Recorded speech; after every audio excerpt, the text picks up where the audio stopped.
Several new state statutes will be going into effect soon, and one could have a major impact for property owners dealing with construction defect lawsuits. A new law will now allow general contractors up to a full year from when they are served with a construction-related lawsuit to file a claim of their own against subcontractors. This is likely to extend the time it takes for property owners to secure court rulings and recover funds to make the necessary repairs.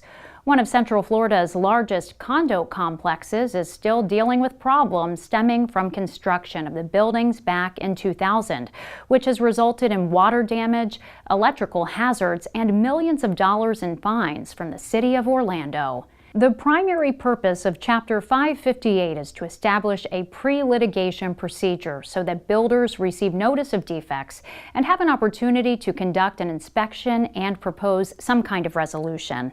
The resolution can be either performing repairs or it can be paying money so the association can perform those repairs with their own contractors.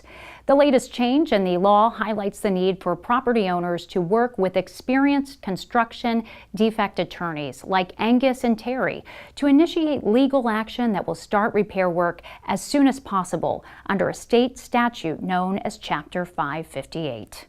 Providing clients with exceptional service and superior legal representation. Angius-Terry LLP is built on the solid bedrock of long-term relationships and client satisfaction. When you have to deal with a builder, they level the playing field. For more information, visit Angius-Terry.com.